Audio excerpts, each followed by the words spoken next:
کس نے کیا یہ سب؟ فرحت خان نے غصے سے پوچھا تھا۔ اس کے سامنے اس وقت اپنے چھوٹے بھائی کی لاش تھی، فرحت کا چھوٹا بھائی۔ خان جی، یہ سب زاویار ملک نے کیا ہے، ایک آدمی نے ڈرتے ہوئے کہا تھا۔ تو تم لوگ کیا مر گئے تھے جو اس نے میرے بھائی تک رسائی حاصل کی تھی؟ فرحت چلایا تھا۔ ان پر چلانے کا کوئی فائدہ نہیں ہے، تدفین کا بندوبست کریں۔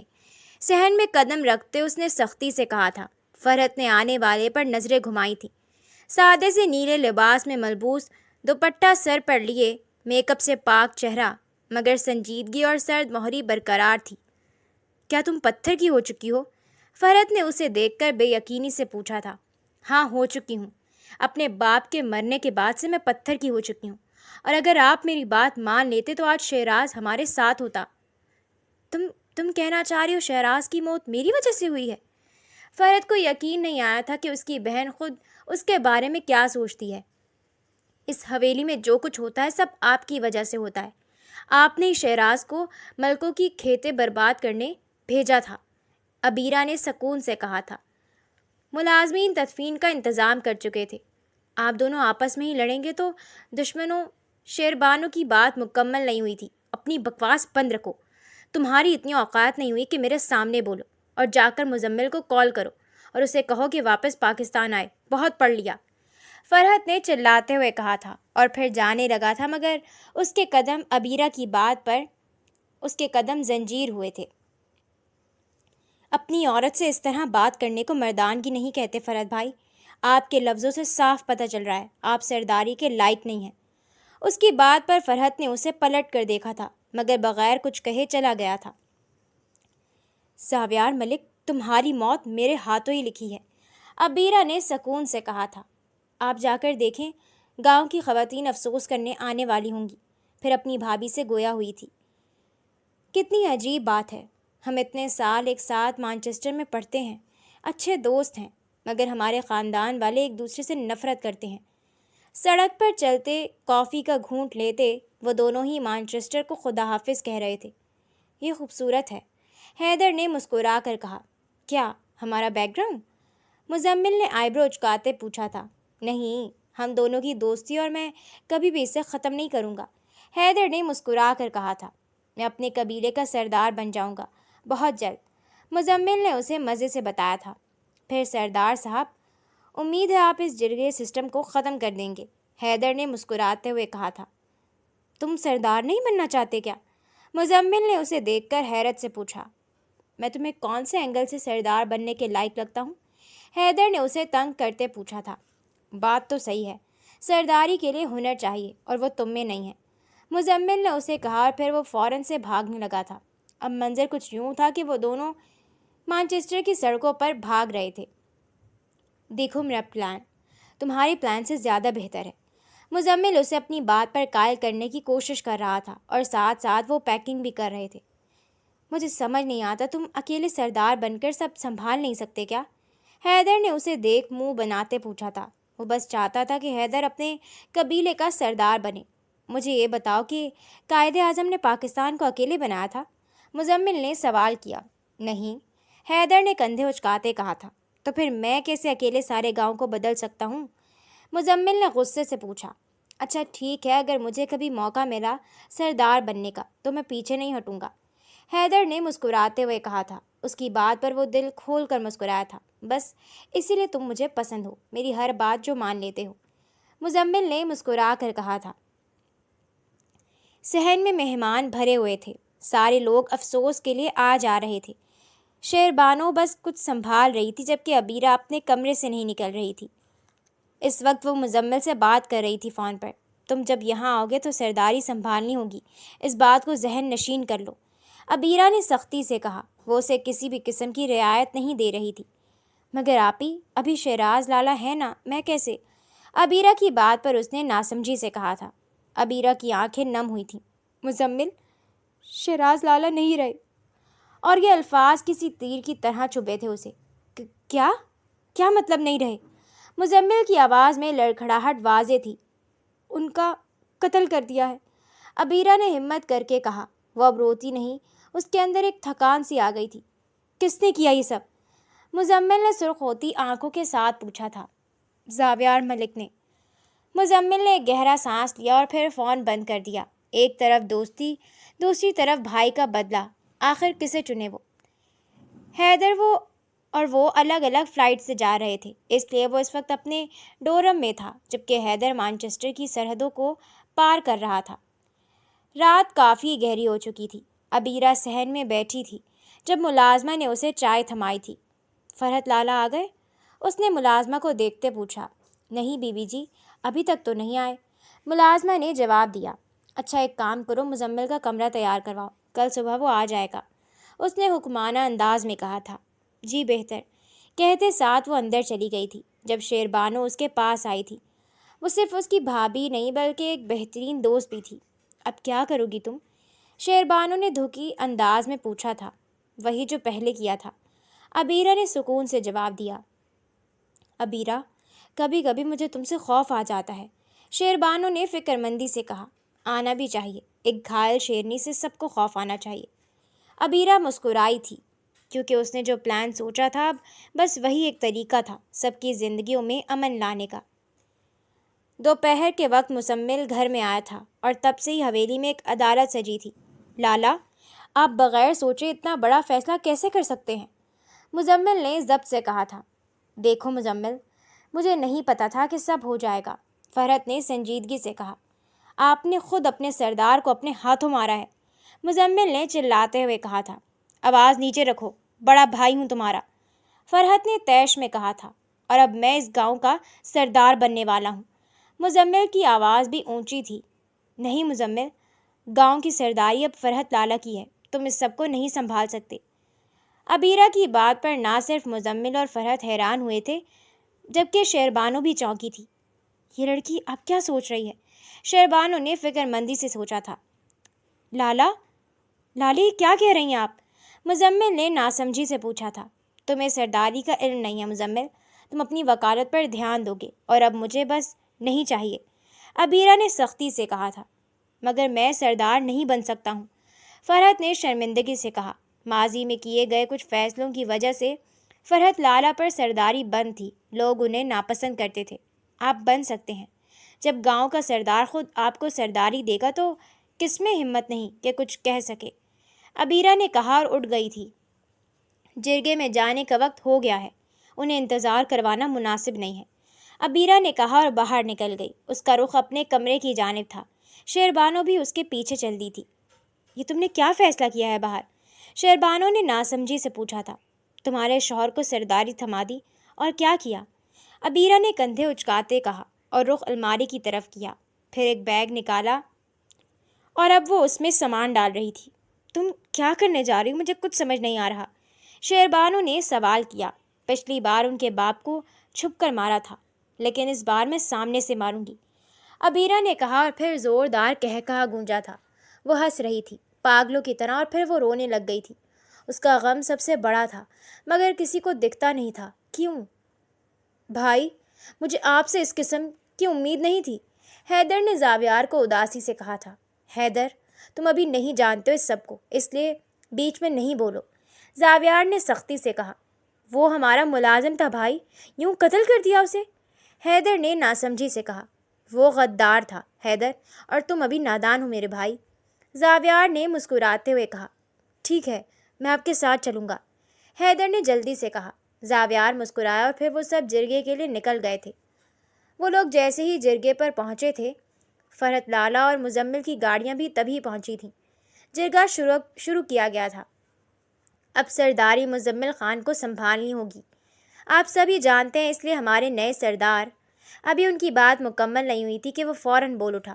میں مزمل خان اپنی سرداری ابھی اور اسی وقت فرحت خان کے سپرد کرتا ہوں، اور یہ اعلان کرتا ہوں کہ میرے شیراز لالا کو بدلہ ضرور لیا جائے گا، مزمل نے اعلانیہ انداز میں کہا تھا۔ مگر فرحت سردار، ابھی ان بزرگ کی بات مکمل نہیں ہوئی تھی جب مزمل نے کہا۔ ایک سردار اپنے فیصلوں کا جواب نہیں دیتا، مزمل نے کہا، اور پھر سرداری فرحت کے حوالے کر دی تھی۔ اس کے عین سامنے بیٹھے حیدر نے اسے ناسمجھی سے دیکھا تھا۔ وہ سرداری کرنا چاہتا تھا، اب پھر یوں پلٹ جانا اسے عجیب لگ رہا تھا۔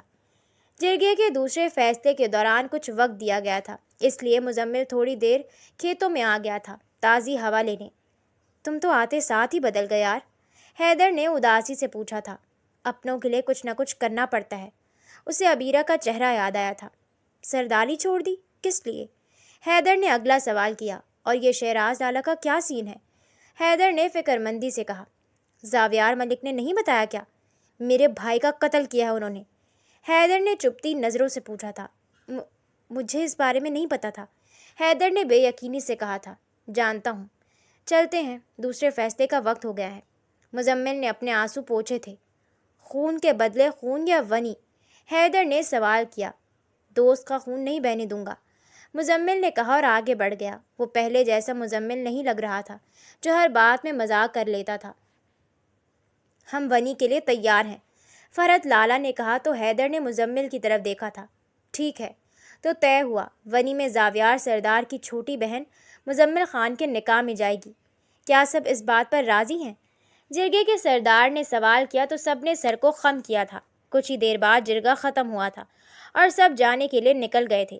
ابھی زاویار ملک اپنی گاڑی میں بیٹھتا کہ اس کے عین سامنے گاڑی آ کر رکی تھی۔ وہ جھٹکے سے پیچھے سے ہٹا تھا۔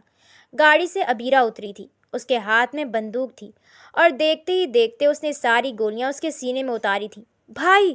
حیدر جلدی سے اپنے بھائی تک پہنچا تھا۔ عبیرہ، تم یہاں کیا کر رہی ہو؟ فرحت نے اسے ڈپٹتے ہوئے پوچھا تھا، جبکہ مزمل نے اسے گلے لگایا تھا۔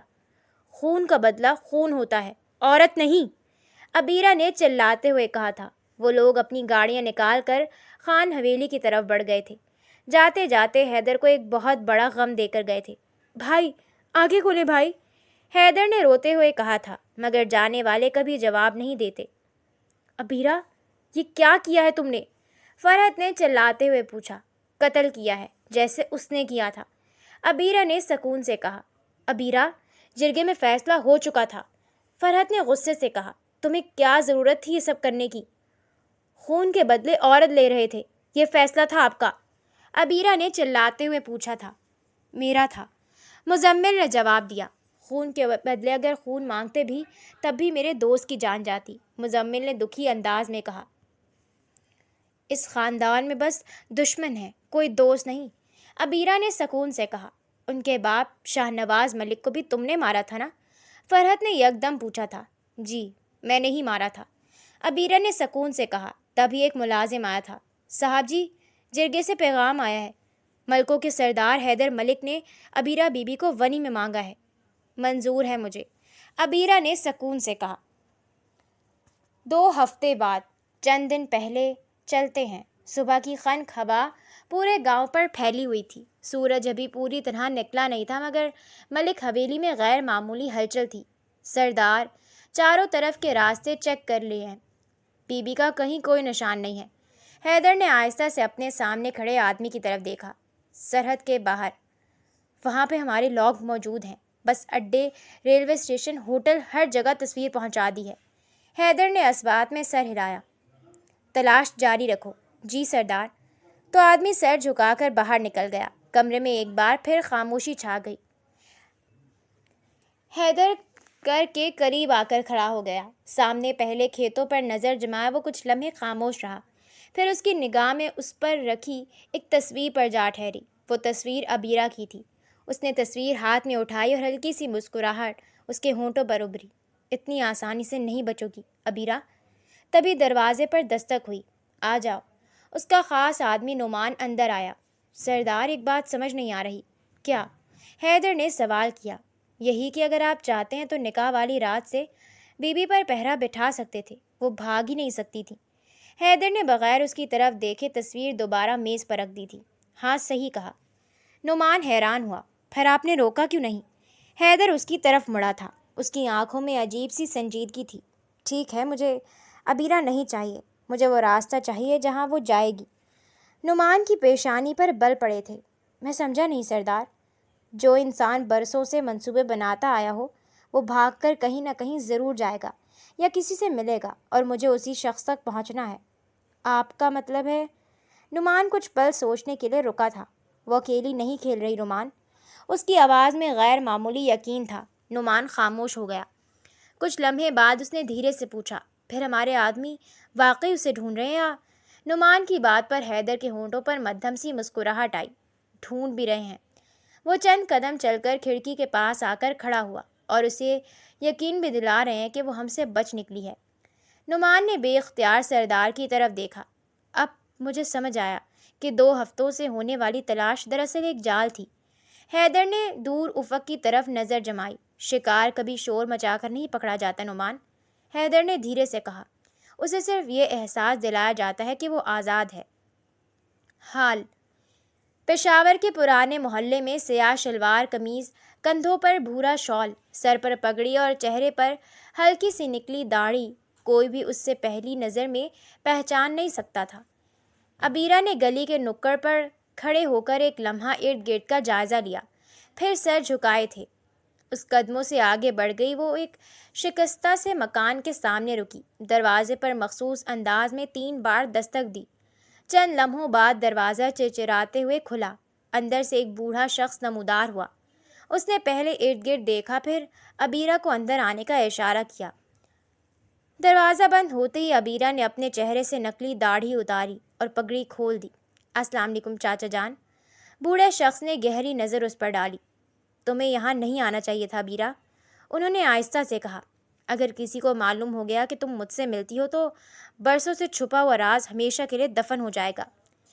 بوڑھے شخص کی بات سن کر عبیرہ کی پیشانی پر بل پڑے۔ آپ نے مجھے یہاں بلایا تھا چچا جان، اب کہہ رہے ہیں کہ نہیں آنا چاہیے تھا؟ بوڑھے شخص نے گہرا سانس لیا اور پھر اندر چارپائی پر بیٹھ گئے۔ میں نے تمہیں اس لیے بلایا کیونکہ اب وقت ختم ہو رہا ہے۔ عبیرہ خاموشی سے ان کے سامنے بیٹھ گئی۔ کہیے۔ کمرے میں چند لمحوں تک صرف دیوار پر لگی پرانی گھڑی کی ٹک ٹک سنائی دیتی رہی۔ تم نے شاہ نواز ملک کو کیوں مارا تھا؟ آخر کار بوڑھا شخص بولا۔ یہ سوال سن کر عبیرہ کے چہرے پر کوئی تبدیلی نہیں آئی۔ کیونکہ اس نے میرے بابا کو مروایا تھا۔ اور یہ بات تمہیں کس نے بتائی تھی؟ میرے بابا کے خاص آدمی نے۔ کون؟ رحمت خان۔ بوڑھے شخص نے تلخی سے آنکھیں بند کر لیں۔ تم نے کبھی یہ جاننے کی کوشش نہیں کی کہ رحمت نے سچ کہا تھا یا نہیں؟ عبیرہ پہلی بار الجھ گئی تھی۔ وہ میرے بابا کے ساتھ آخری وقت تک تھا، جھوٹ کیوں بولتا؟ بوڑھے شخص نے اس کی آنکھوں میں دیکھا۔ کیونکہ وہ تمہارے باپ کا نہیں کسی اور کا آدمی تھا۔ عبیرہ جیسے پتھر کی مورتی بن گئی تھی۔ رحمت خان دوہرا کھیل کھیل رہا تھا عبیرہ۔ ناممکن! وہ تقریباً چیخ اٹھی۔ وہ میرے بابا پر جان دیتا تھا۔ جان دیتا تھا یا دکھاوا کرتا تھا؟ عبیرہ کے پاس کوئی جواب نہیں تھا۔ بوڑھے شخص نے چارپائی کے نیچے ہاتھ ڈال کر ایک پرانا لکڑی کا صندوق باہر کھینچا۔ اس پر برسوں کی گرد جمی ہوئی تھی۔ اس نے صندوق کھولا۔ اندر پرانی فائلیں، چند تصویریں اور زرد پڑتے ہوئے خطوط رکھے تھے۔ اس نے ایک تصویر نکال کر عبیرہ کی طرف بڑھا دی۔ دیکھو۔ عبیرہ نے تصویر ہاتھ میں لی۔ تصویر میں اس کے والد اور شاہ نواز ملک ایک دوسرے کے ساتھ کھڑے مسکرا رہے تھے۔ ان کے درمیان تقریباً 10-12 سال کا ایک لڑکا بھی تھا جسے عبیرہ پہچان نہ سکی۔ یہ اس وقت کی تصویر ہے جب دونوں خاندان دشمن نہیں تھے۔ عبیرہ نے بے یقینی سے تصویر کو دوبارہ دیکھا۔ یہ ممکن نہیں، عبیرہ نے ناسمجھی سے کہا۔ یہ حقیقت ہے۔ بڑے شخص کی آواز میں عجیب سا دکھ تھا۔ ہمارے والد اور شاہ نواز ملک بچپن کے دوست تھے۔ عبیرہ نے فوراً نفی میں سر ہلایا۔ اگر ایسا ہوتا تو پھر دشمنی کیوں ہوتی؟ عبیرہ نے سوال کیا۔ بس یہی تو وہ سوال ہے جس کا جواب کسی نے کبھی تلاش نہیں کیا۔ وہ اٹھے اور ایک زرد لفافہ اس کی طرف بڑھا دیا۔ یہ خط تمہارے والد نے اپنی موت سے 3 دن پہلے مجھے دیا تھا۔ عبیرہ کے ہاتھ کانپ گئے تھے۔ انہوں نے کہا تھا اگر میں زندہ نہ رہوں تو ایک دن یہ خط میری بیٹی تک ضرور پہنچا دینا، لیکن اس وقت جب اس سے سچ برداشت کرنے کی ہمت آ جائے۔ عبیرہ نے کانپتے ہاتھوں سے لفافہ کھولا۔ اندر صرف ایک صفحہ تھا۔ اس پر اس کے والد کی تحریر تھی۔ اس نے بے اختیار پڑھنا شروع کیا۔ بیٹی، اگر تم یہ خط پڑھ رہی ہو تو شاید میں اس دنیا میں نہیں ہوں۔ ایک بات ہمیشہ یاد رکھنا، ہر وہ شخص دشمن نہیں ہوتا جس کا نام تمہیں بتایا جائے، اور ہر وہ شخص اپنا نہیں ہوتا جو تمہارے شانہ بشانہ کھڑا ہو۔ اگر کبھی میرے قتل کا بدلہ لینا تو پہلے قاتل کو پہچان لینا۔ خط یہیں ختم ہو گیا تھا۔ بس؟ عبیرہ نے حیرت سے پوچھا۔ اگلے صفحات کہاں ہیں؟ بوڑھے شخص نے خاموشی سے نظریں جھکا لیں۔ غائب ہیں۔ کیا مطلب غائب ہیں؟ کسی نے برسوں پہلے وہ صفحہ چرا لیا تھا۔ عبیرہ کے چہرے پر غصہ اور بے بسی ایک ساتھ لہرائی تھی۔ کس نے؟ پھر دھیرے سے سوال کیا، اگر مجھے معلوم ہوتا تو شاید آج اتنے لوگ زندہ ہوتے۔ کمرے میں ایک بار پھر خاموشی چھا گئی۔ اور ایک بات، ابیرہ نے نظریں اٹھائیں۔ شیراز کو مارنے کا حکم زاویار نے ضرور دیا تھا۔ وہ چند لمحے رکے، مگر شیراز کی موجودگی کی خبر زاویار تک کسی اور نے پہنچائی تھی۔ ابیرہ کی سانس رک گئی۔ ہاں، بوڑھے شخص کی نظریں گہری ہو گئیں۔ تم دونوں خاندان آج تک جس دشمن سے لڑتے آئے ہو، اور شاید کبھی تمہارا اصل دشمن تھا ہی نہیں۔ شام ڈھل چکی تھی۔ پشاور کی تنگ گلیاں اندھیرے میں ڈوبنے لگی تھیں۔ ابیرہ نے شال مزید رکھنے کے لپیٹی اور تیز قدموں سے چلنے لگی۔ چاچا جان کی باتیں اب بھی اس کے ذہن میں گونج رہی تھیں۔ ہر وہ شخص دشمن نہیں ہوتا جس کا نام تمہیں بتایا جائے۔ اس نے بے اختیار سر جھٹک دیا۔ نہیں، ایسا نہیں ہو سکتا، وہ خود سے بڑبڑائی۔ اچانک سے اسے احساس ہوا جیسے کوئی اس کے پیچھے چل رہا ہو۔ اس نے رفتار تیز کر دی۔ پیچھے قدموں کی آواز بھی تیز ہو گئی۔ اس نے ایک سنسان گلی کا رخ کیا اور پلٹتے ہی اپنی پستول نکال لی۔ سامنے آؤ۔ چند لمحے خاموشی رہی، پھر اندھیرے سے ایک لمبا وجود باہر آیا۔ سیاہ شلوار قمیض، کندھوں پر واسکٹ، چہرے پر غیر معمولی سکون۔ حیدر ملک۔ وہ اندھا دھند بھاگنے لگی تھی اور گھر میں گھس گئی، مگر افسوس، حیدر بالکل اس کے سامنے تازے نصیب آ کر دیدار ہو ہی گیا۔ حیدر ملک ابیرہ کو دیکھتے ہی بولا تھا۔ اس کے پراسرار لہجے سے ابیرہ کی ریڑھ کی ہڈی میں سنسناہٹ ہوئی تھی۔ وہ اس کی دشمن تھی۔ حیدر نے اس سے بدلے کے لیے نکاح کیا تھا، مگر ابیرہ کی خوبصورتی اور اس کے ضدی انداز سے اسے محبت ہو گئی تھی۔ لیکن ابیرہ دوسرے ہفتے ہی گھر سے بھاگ گئی تھی، جیسا اس نے پلان کیا تھا۔ ابیرہ نے اسے دیکھتے ہی دروازہ بند کرنے لگی تھی، مگر حیدر ملک نے بیچ میں پیر رکھتے اس کی اس کوشش کو ناکام کر دیا تھا۔ اب بچ کر کہاں جاؤ گی؟ اس کے چہرے پر اپنا لمس چھوڑتے وہ گمبھیر لہجے میں بولتے ابیرہ کو کپکپانے پر مجبور کر گیا تھا۔ ابیرہ نے ہاتھ میں پکڑی بندوق اس کی طرف بڑھائی تھی۔ ایک قدم آگے مت بڑھانا۔ ابیرہ نے خود کو مضبوط رکھا تھا۔ اگر گولی چلانی ہے تو چلا دو۔ اس کی پرسکون آواز نے ابیرہ کو ایک لمحے کے لیے الجھا دیا۔ تمہیں اپنی جان کی پرواہ نہیں؟ ابیرہ نے بے بسی سے کہا۔ وہ ہلکا سا مسکرایا تھا۔ جتنی تمہیں ہے، فرق پتہ ہے کیا ہے؟ تم بھاگ رہی ہو، میں خود چل کر آیا ہوں۔ حیدر نے سکون سے کہا۔ میرا پیچھا کیوں کر رہے ہو؟ سوال کیا گیا۔ کیونکہ تم میری بیوی ہو، حیدر نے اپنی بات پر زور دیتے کہا تھا۔ ابیرہ کے چہرے پر نفرت ابھری تھی۔ وہ نے کہا جرگے کا فیصلہ تھا، میری مرضی نہیں، اور تمہارا بھاگ جانا وہ میری مرضی تھی۔ حیدر نے آئیبرو اچکاتے پوچھا تھا۔ تم بدلہ لینے آئے ہو؟ آخر ابیرہ بولی۔ اگر لینا ہوتا تو ہفتہ پہلے لے چکا ہوتا۔ ابیرہ نے فوراً بندوق اس کے سینے پر تانی تھی۔ رک جاؤ۔ ابیرہ کو مسکرا کر دیکھنے لگا تھا۔ تمہیں معلوم ہے نا، میں گولی چلانے سے نہیں ڈرتی۔ ابیرہ نے اسے تاکید کی تھی۔ مجھے معلوم ہے۔ حیدر نے سر ہلایا تھا۔ آخر میرے بھائی کو مارنے والی عورت سے پہلی بار نہیں مل رہا۔ یہ جملہ ابیرہ کے دل میں تیر کی طرح لگا، مگر اس نے چہرے پر کوئی اثر نہ آنے دیا۔ پھر کیوں آئے ہو؟ صرف ایک سوال پوچھنے۔ حیدر نے اس کی آنکھوں میں دیکھتے ہوئے کہا۔ پوچھو۔ تم نے میرے بھائی کو کیوں مارا؟ سوال براہ راست تھا۔ کیونکہ اس نے میرے بھائی کو مارا تھا، ابیرہ نے سکون سے کہا۔ اور اگر میں کہوں کہ تمہارا بھائی کی موت کا پورا سچ تم نہیں جانتی؟ حیدر کی بات پر اس کی پلکیں لرز گئیں۔ تم جھوٹ بول رہے ہو، ابیرہ نے بے یقینی سے کہا۔ شاید۔ حیدر نے کندھے اچکائے تھے۔ لیکن تم آج کس سے مل کر آ رہی ہو؟ ابیرہ کے ہاتھ بے اختیار کانپ گئے تھے۔ حیدر نے وہ کیفیت فوراً محسوس کی تھی۔ لگتا ہے کسی نے تمہیں حقیقت کا آئینہ دکھایا ہے۔ خاموش رہو، ابیرہ چیخی تھی۔ تم میرے بارے میں کچھ نہیں جانتے۔ میں اتنا ضرور جانتا ہوں کہ تم قاتل ہو، وہ بھی بے وجہ قتل کرنے والی۔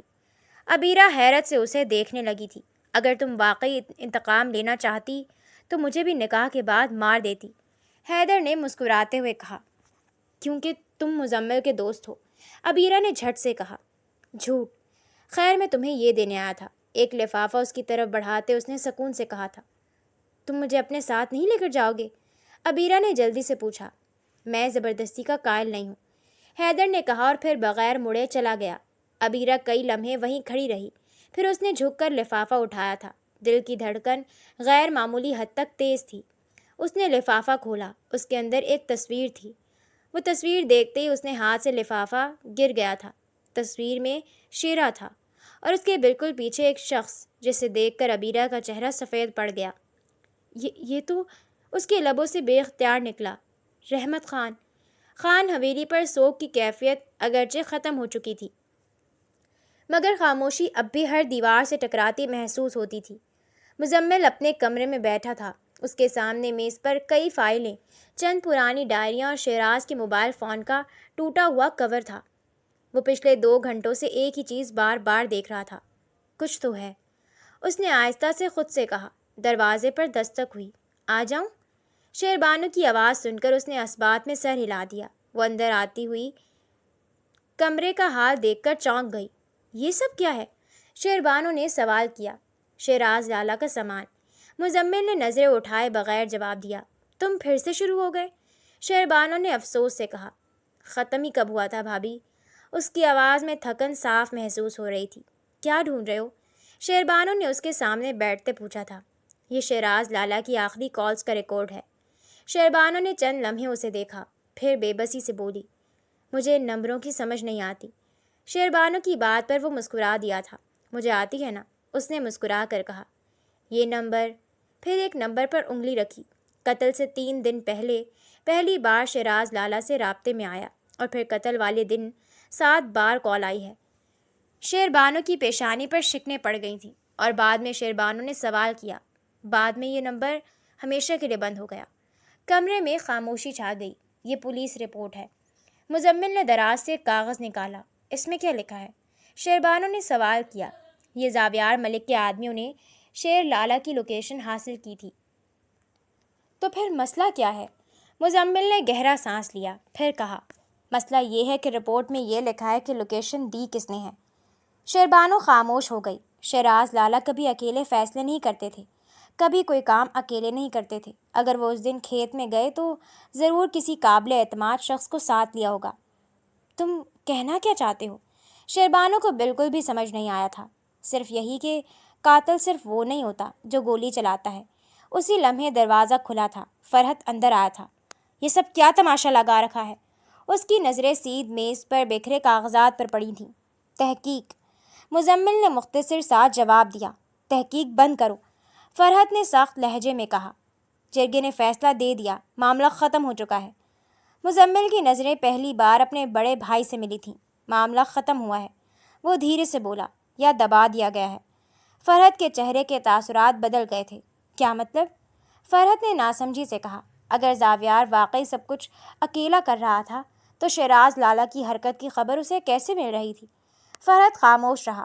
مزمل نے اگلا سوال کیا، آپ نے کبھی سوچا؟ چند لمحے بعد فرحت نے نظریں چرا لی تھیں۔ ماضی کھودنے سے مردے واپس نہیں آتے، فرحت نے سختی سے کہا، لیکن قاتل ضرور سامنے آ جاتے ہیں۔ یہ جملہ سن کر فرحت نے گہری سانس لی۔ احتیاط سے چلنا مزمل۔ پھر اسے دیکھ کر کہا، کیوں؟ مزمل نے ناسمجھی سے پوچھا۔ کیونکہ بعض سچ انسان کو زندہ نہیں رہنے دیتے۔ یہ کہہ کر وہ کمرے سے باہر نکل گیا۔ شیربانو بھی اس کے ساتھ ہی چلی گئی تھی۔ دروازہ بند ہوتے ہی مزمل نے دوبارہ موبائل ریکارڈ ہاتھ میں لیا۔ اچانک اس کی نظر ایک چھوٹی سی تفصیل پر جا کر رک گئی تھی۔ قتل سے صرف 15 منٹ پہلے شیراز کے نمبر پر ایک آخری کال آئی تھی۔ کال صرف 8 سیکنڈ کی تھی۔ مزمل نے فوراً اس نمبر کو دوبارہ دیکھا، وہی نامعلوم نمبر۔ اس نے بغیر ایک لمحہ ضائع کیے اپنا فون اٹھایا اور اپنے یونیورسٹی کے دوست جو ٹیلی کمیونیکیشن میں کام کرتا تھا کو کال ملائی۔ یاسر، مجھے تم سے ایک کام ہے۔ فون اٹھاتے ہی اس نے فوراً سے کہا، مجھے اس نمبر کی مکمل ہسٹری چاہیے۔ پرانا ریکارڈ نکالنا آسان نہیں ہوگا۔ آسان ہوتا تو تمہیں کال نہ کرتا۔ دوسری طرف چند لمحے خاموشی رہی۔ مجھے 1 دن دو، میں تمہارا کام کر دوں گا۔ مزمل مسکرایا تھا۔ رات کے سائے شہر پر پوری طرح پھر چکے تھے۔ ابھی رائٹ پرانے سے سرائے کے چھوٹے سے کمرے میں بیٹھی تھی۔ میں اس پر کھا لیں، مدھم روشنی دے رہا تھا، جبکہ اس کی نظریں بار بار حیدر کے دیے ہوئے لفافے میں رکھی تصویر پر جا ٹھہری تھی۔ رحمت خان، وہ شخص جس پر اس نے بچپن سے آنکھیں بند کر کے اعتبار کیا تھا۔ نہیں، یہ سب جھوٹ ہے۔ اس نے تصویر الٹی کر دی تھی، مگر دل پہلی بار دماغ کی بات ماننے سے انکار کر رہا تھا۔ اسی لمحے میں دروازے پر ہلکی سی دستک ہوئی۔ ابیرہ فوراً چونک گئی۔ اس نے پستول اٹھائے اور دیوار کے ساتھ کھڑی ہو گئی۔ کون ہے؟ سرائے والا ہوں۔ باہر سے کمزور سی آواز آئی۔ ابیرہ نے چند لمحے انتظار کیا، پھر آہستگی سے دروازہ کھولا۔ باہر ایک 12-13 سال کا لڑکا کھڑا تھا۔ اس کے ہاتھ میں کھانے کی ٹرے تھی۔ بی بی جی، آپ کے لیے۔ میں نے کچھ نہیں منگوایا، ابیرہ نے ناسمجھی سے کہا۔ مجھے نہیں معلوم، ایک صاحب پیسے دے گئے تھے۔ کون صاحب؟ ابیرہ کی آنکھیں سکڑ گئیں۔ لمبے سے تھے، انہوں نے صرف اتنا کہا کہ کھانا ٹھنڈا ہونے سے پہلے پہنچا دینا۔ ابیرہ نے بغیر کچھ کہے ٹرے لے لی۔ شکریہ۔ دروازہ بند ہوتے ہی اس نے پورا کمرہ دوبارہ چیک کیا، کھانے کو غور سے دیکھا، پھر اپنی جیب سے ایک چھوٹی سی شیشی نکالی۔ اس میں موجود محلول کے چند بوند سالن میں ٹپکائے۔ کوئی رنگ تبدیل نہ ہوا۔ اس نے دوسری بار بھی یہی عمل دہرایا۔ زہر نہیں تھا۔ پھر اس نے ایک لقمہ نہیں کھایا۔ ہو سکتا ہے کوئی اور چال ہو۔ وہ بڑبڑائی تھی۔ اسی وقت اس کی نظر ٹرے کے نیچے رکھی ایک چھوٹی سی کاغذ پر پڑی۔ اس نے فوراً اٹھایا۔ اس پر صرف ایک ہی جملہ لکھا تھا۔ 2 دن سے تم نے کچھ نہیں کھایا۔ جدھر بھوک میں ہمیشہ بھوک جیتتی ہے۔ نیچے کوئی نام نہیں تھا، مگر لکھائی پہچاننے کے لیے نام کی ضرورت نہیں تھی۔ وہ حیدر نے بھیجا تھا۔ ابیرہ کے چہرے پر غصے کی ایک لہر دوڑ گئی۔ اپنے آپ کو سمجھتا کیا ہے یہ؟ اس نے کاغذ مروڑ کر ایک طرف پھینک دیا۔ میں اس کے بھیجے ہوئے کھانے کو ہاتھ تک نہیں لگاؤں گی۔ وہ کھڑکی کے پاس جا کر کھڑی ہو گئی۔ چند منٹ گزر گئے، پھر آدھا گھنٹہ۔ کمرے میں صرف خاموشی تھی اور اس کے پیٹ کی خالی آواز۔ آخر کار اس کی نظر بے اختیار ٹرے کی طرف اٹھ گئی تھی۔ صرف اس لیے وہ آہستہ سے بولی کہ مجھے زندہ رہنا ہے۔ اس نے کرسی کھینچی اور خاموشی سے کھانا کھانے لگی۔ سرائے کے سامنے والی عمارت کی چھت پر حیدر خاموش کھڑا تھا۔ اس کے ساتھ نعمان بھی موجود تھا۔ سردار، نعمان نے نیچے سرائے کی کھڑکی کی طرف دیکھتے ہوئے کہا، اگر بی بی کو معلوم ہو گیا کہ آپ 2 دن سے خود بھی ٹھیک سے نہیں سوئے تو؟ حیدر کی نظریں اس کھڑکی پر جمی رہیں۔ اسے کوئی فرق نہیں پڑے گا۔ حیدر نے دکھ سے کہا، آپ چاہتے تو زبردستی واپس لے جا سکتے تھے۔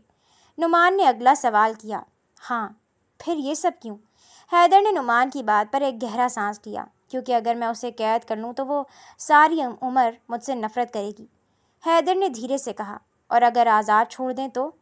تب بھی شاید نفرت ہی کرے، لیکن کم از کم اپنے فیصلے خود کرے گی۔ حیدر نے مسکراتے ہوئے کہا تھا۔ نعمان خاموش ہو گیا تھا۔ کچھ لمحوں بعد اس نے پھر پوچھا، تو اب کیا کریں گے؟ حیدر کی نظریں ابھی بھی اسی کھڑک پر تھیں۔ فاصلہ رکھو، اسے محسوس نہیں ہو ہم اس کا پیچھا کر رہے ہیں، اور اتنا قریب رہو کہ اگر کوئی اس تک پہنچے تو ہم پہلے پہنچ جائیں۔ حیدر نے سنجیدگی سے کہا۔ نیچے کمرے کی بتی بجھ گئی۔ حیدر نے ایک آخری نظر اس کھڑکی پر ڈالی اور مڑ گیا۔ اسے معلوم نہیں تھا کہ اسی اندھیرے میں کوئی تیسرا شخص بھی سرائے کے آس پاس موجود تھا، اور اس کی نظریں ابیرہ پر جمی ہوئی تھیں۔ رات کا پچھلا پہر تھا۔ خان حویلی تقریباً خاموش ہو چکی تھی۔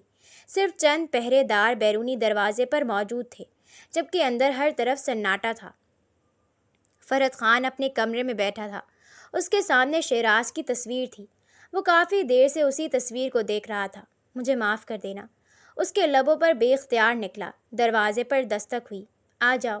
اس کا پرانا ملازم رحمت خان اندر داخل ہوا تھا۔ خان جی، کچھ ضروری کاغذات تھے۔ فرحت نے نظریں اٹھائیں۔ رکھ دو۔ رحمت نے فائل میز پر رکھی، مگر جانے کے بجائے وہیں کھڑا رہا۔ اور کچھ؟ فرحت نے سوالیہ نگاہوں سے اسے دیکھا۔ خان جی، رحمت خان نے محتاط لہجے میں کہا، گاؤں میں لوگ باتیں کر رہے ہیں۔ کس بارے میں؟ فرحت نے سوال کیا۔ ابیرہ بی بی کے بارے میں۔ فرحت کے چہرے پر سختی آ گئی تھی۔ کیا باتیں؟ لوگ کہتے ہیں انہوں نے جرگے کے فیصلے کی توہین کی ہے۔ لوگوں کا کام ہے باتیں کرنا، فرحت نے سرد لہجے میں کہا۔ مگر اگر یہی بات جرگے کے دوسرے سرداروں تک پہنچ گئی تو؟ رحمت نے جملہ ادھورا چھوڑ دیا۔ فرحت کرسی سے اٹھ کھڑا ہوا۔ میں سنبھال لوں گا۔ رحمت نے سر جھکا لیا۔ جی بہتر۔ وہ مڑ کر باہر نکل گیا۔ دروازہ بند ہوتے ہی فرحت نے کھڑکی سے باہر دیکھا۔ اسے یوں محسوس ہوا جیسے رحمت کی باتوں میں آج کچھ عجیب تھا۔ شاید میرا وہم ہے، مگر اس نے فوراً اس خیال کو جھٹک دیا۔ حویلی کے پچھلے حصے میں رحمت خان نے چاروں طرف نظر دوڑائی۔ راستہ صاف تھا۔ وہ خاموشی سے استبل کی طرف بڑھا۔ وہاں پہلے سے ایک شخص اس کا انتظار کر رہا تھا۔ اس کا چہرہ سیاہ شال میں چھپا ہوا تھا۔ اتنی دیر کیوں لگا دی؟ اجنبی نے دھیمی آواز میں پوچھا تھا۔ فرحت کے پاس بیٹھا تھا۔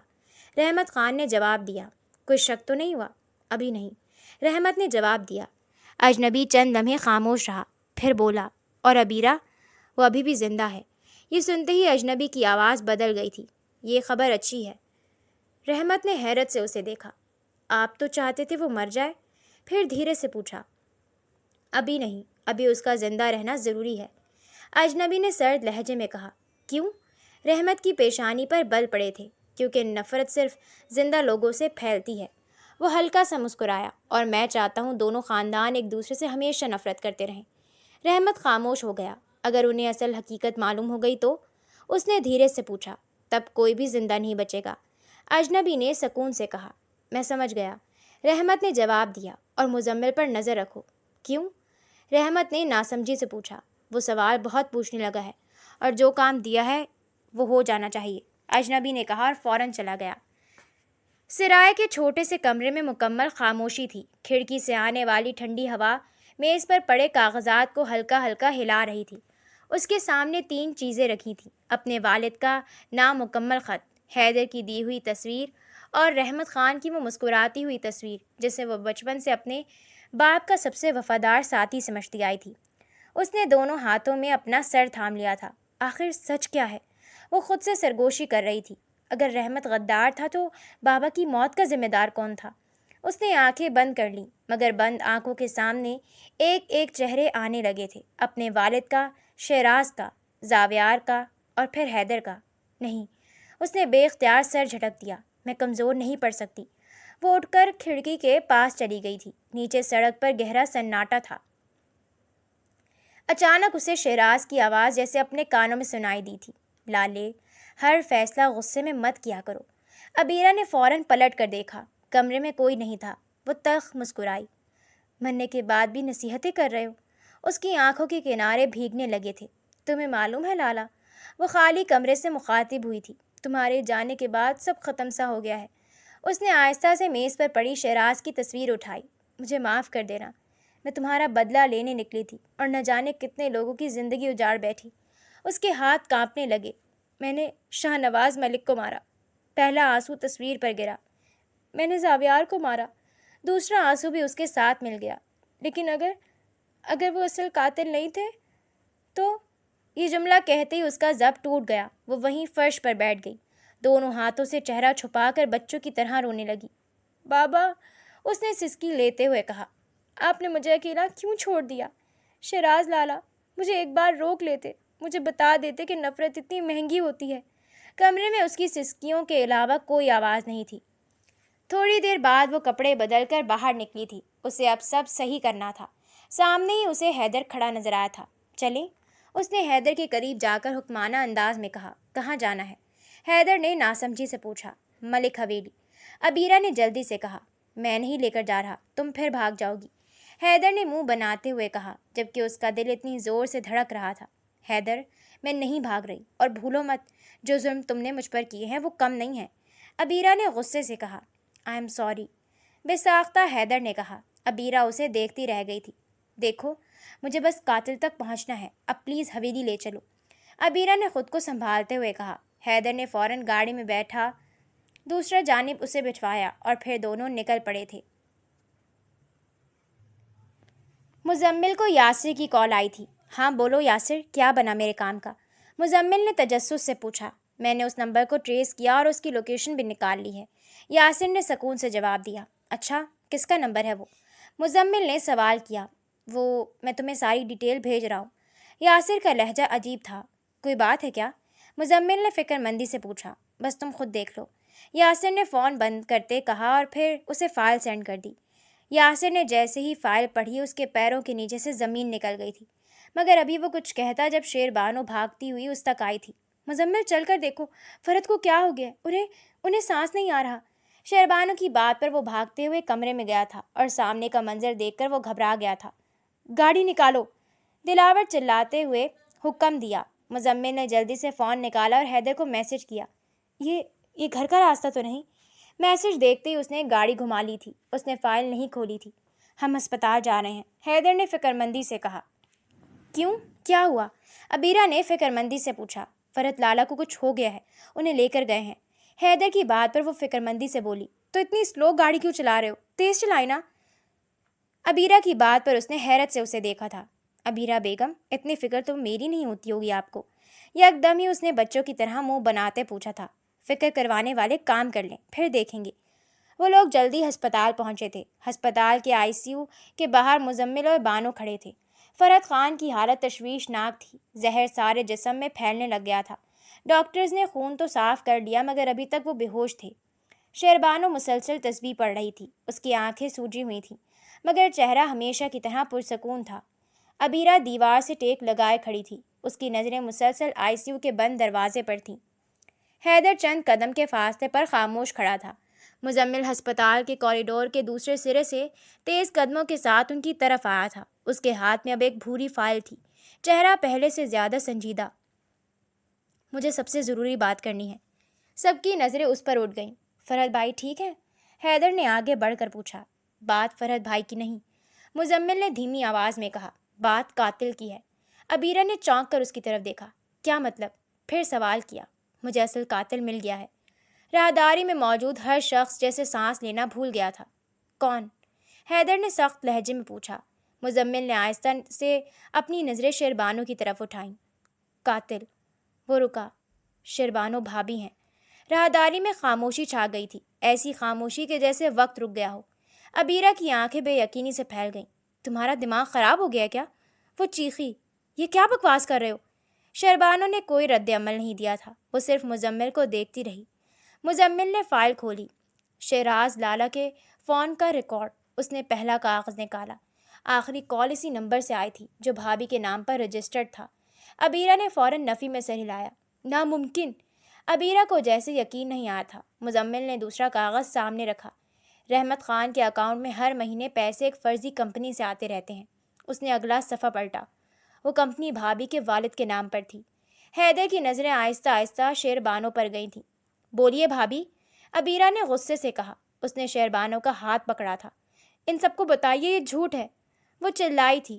شہربانو اس کی دوست تھی، وہ کیسے اپنی دوست کو غلط ثابت کر دیتی؟ شہربانو نے آہستگی سے اپنا ہاتھ چھڑا لیا تھا۔ اس کے ہونٹوں پر ایک عجیب سی مسکراہٹ تھی۔ مزمل، وہ پہلی بار بولی، تم واقعی ایک اچھے وکیل بن گئے ہو۔ یہ سنتے ہی ابیرہ کا دل جیسے ڈوب گیا تھا۔ بھابھی، اس کی آواز کانپ گئی تھی۔ ہاں، یہ سب میں نے کیا تھا، شہربانو نے گہرا سانس لیتے کہا۔ نہیں۔ ابیرہ 2 قدم پیچھے ہٹی تھی۔ آپ جھوٹ بول رہے ہیں۔ شہربانو نے پہلی بار نظریں جھکا لی تھیں۔ میں اس گاؤں میں بہو بن کر نہیں آئی تھی ابیرہ، وہ آہستہ آہستہ بول رہی تھی۔ میں بدلہ لینے آئی تھی۔ سب خاموش تھے۔ میرے والد کو تم دونوں خاندانوں نے مل کر مارا تھا۔ وہ تلخی سے ہنسی تھی۔ اس لیے میں نے پلان بنایا، اگر یہ دونوں خاندان ایک دوسرے کو ختم کر دیں تو میرا بدلہ پورا ہو جائے گا۔ رحمت خان کو میں نے خریدا، شاہ نواز ملک کے خلاف نفرت پیدا کی اور پھر ابیرہ تمہارے ہاتھوں سے مروا دیا اسے۔ ابیرہ کو لگا وہ سانس نہیں لے پائے گی۔ حیدر نے اسے سہارا دیا تھا۔ شہراز کی لوکیشن بھی میں نے پہنچائی اور اس کی آواز بھرانے لگی تھی۔ تم سب کو ایک دوسرے کا دشمن بنا دیا۔ تو ابیرہ کے قدم لڑکھڑائے تھے۔ میں نے جنہیں مارا وہ بمشکل بول سکی، وہ تمہارے دشمن تھے مگر اصل دشمن نہیں تھے۔ یہ کہتے ہی وہ پھوٹ پھوٹ کر رونے لگی تھی۔